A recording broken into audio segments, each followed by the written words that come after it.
राधे कृष्णा आप सभी को। माघ महात्म्य के अध्याय 22 में वशिष्ठ जी राजा दिलीप को ऋषि कुत्स के पुत्र वत्स की कथा बता रहे हैं। अब आगे माघ महात्म्य अध्याय 23। भगवान श्री विष्णु ऋषि वत्स के समक्ष प्रकट हुए। ऋषि वत्स उनसे वरदान पाने के बाद उनसे पूछ रहे थे कि वो उन्हें मृगशृंग क्यों पुकार रहे हैं, जबकि उनका नाम तो वत्स है। इस पर श्री भगवान बोले, हे ब्राह्मण श्रेष्ठ, इस कल्याण सरोवर के तट पर जब तुम तपस्या करने में लगे थे, उस समय जो मृग प्रतिदिन यहाँ पानी पीने आते थे, वे निर्भय होकर तुम्हारे शरीर में अपने सींग रगड़ा करते थे। इसी से श्रेष्ठ महर्षि तुम मृगशृंग हुए, और आज से सब लोग तुम्हें मृगशृंग ही कहेंगे। अब हे मृगशृंग, मेरी प्रसन्नता के लिए मैं जो आज्ञा दूं उसका पालन करो। इस समय तुम्हारे ब्रह्मचर्य से जिस प्रकार ऋषियों को संतोष हुआ है, उसी प्रकार तुम यज्ञ करके देवताओं को और संतान उत्पन्न करके पितरों को संतुष्ट करो। मेरे संतोष के लिए ये दोनों कार्य तुम्हें सर्वथा करने चाहिए।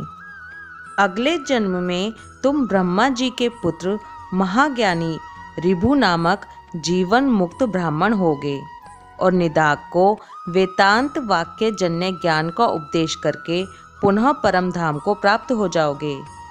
यूं कहकर सबको सब कुछ प्रदान करने वाले भगवान सर्वेश्वर वहाँ रहने लगे। तदंतर मृगशृंग मुनि ने भगवान का पूजन किया और उनकी आज्ञा लेकर वे उस पर्वत से चले गए। संसार का उपकार करने के लिए उन्होंने गृहस्थ धर्म को स्वीकार करने का निश्चय किया और अपने अंतःकरण में निरंतर वे आदि पुरुष कमल नयन भगवान विष्णु का चिंतन करने लगे। अपनी जन्मभूमि भोजराज नगर में घर आकर उन्होंने माता और पिताजी को नमस्कार करके अपना सारा समाचार कह सुनाया। माता पिता के नेत्रों में आनंद के आंसू छलक आए। उन्होंने पुत्र को छाती से लगाकर बारंबार उसका मस्तक सूंघा और प्रेम पूर्वक अभिनंदन किया। वत्स मुनि अपने गुरु को प्रणाम करके फिर स्वाध्याय में लग गए। पिता, माता और गुरु तीनों की प्रतिदिन सेवा करते हुए उन्होंने संपूर्ण वेदों का अध्ययन किया और गुरु की आज्ञा ले विधि पूर्वक व्रत, स्नान और उत्सर्ग का कार्य पूर्ण किया। इसके पश्चात मृगशृंग अपने पिता से इस प्रकार बोले, हे तात, पुत्र की उत्पत्ति के लिए पिता और माता को जो कलेश सहने पड़ते हैं, उनका बदला 100 वर्षों में भी नहीं चुकाया जा सकता। अतः पुत्र के लिए यही उचित है कि वह माता, पिता तथा गुरु का भी सदा ही प्रिय करे। इन तीनों की सेवा को ही सबसे बड़ा तप कहा गया है। इनकी आज्ञा का उल्लंघन करके जो कुछ भी किया जाता है, वह कभी सिद्ध नहीं होता। विद्वान पुरुष इन्हीं तीनों की आराधना करके तीनों लोकों पर विजय पाता है। जिससे इन तीनों को संतोष हो, वही मनुष्यों के लिए चारों पुरुषार्थ कहे गए हैं। इसके सिवा जो कुछ भी है, वह उपधर्म कहलाता है। मनुष्य के लिए ये उचित है कि वह अखंड ब्रह्मचर्य का पालन करके हुए पिता से क्रमशः 3, 2 या 1 वेद का अध्ययन करके इसके पश्चात गृहस्थ आश्रम में प्रवेश करे। यदि पत्नी अपने वश में रहे तो गृहस्थ आश्रम से बढ़कर दूसरी कोई वस्तु नहीं है। पति और पत्नी की अनुकूलता धर्म, अर्थ और काम की सिद्धि का प्रधान कारण है। यदि स्त्री अनुकूल हो तो स्वर्ग से क्या लेना है, घर ही स्वर्ग हो जाता है।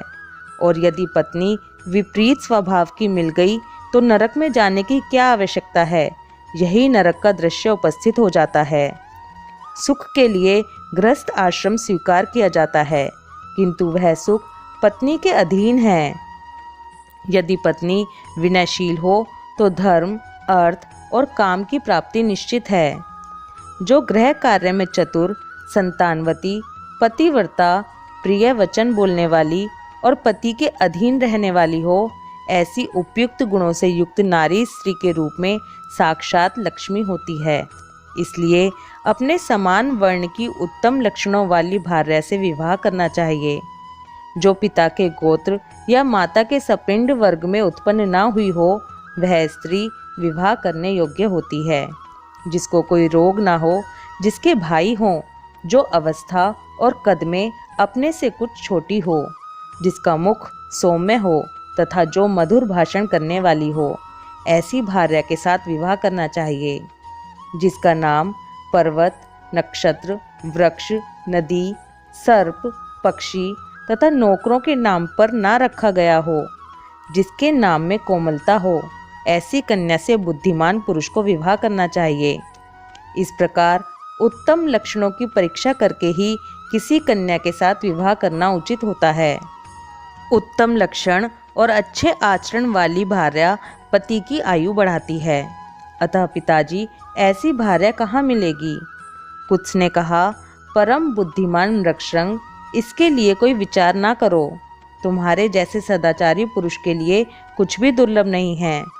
जो सदाचारहीन, आलसी, माघ स्नान ना करने वाले, अतिथि पूजा से दूर रहने वाले, एकादशी को उपवास ना करने वाले, गुरु को संतोष ना देने वाले, गौओं की सेवा से विमुख, ब्राह्मणों का हित ना चाहने वाले, यज्ञ, होम और श्राद्ध ना करने वाले, दूसरों को ना देकर अकेले खाने वाले, दान, धर्म और शील से रहित तथा अग्निहोत्र ना करके भोजन करने वाले, ऐसे लोगों के लिए ही उत्तम स्त्रियां दुर्लभ हैं।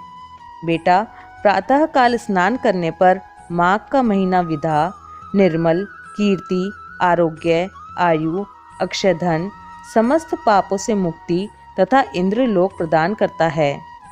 बेटा, माघ मास सौभाग्य, सदाचार, संतान वृद्धि, सत्संग, सत्य, उदार भाव, ख्याति, शूरता और बल सब कुछ देता है।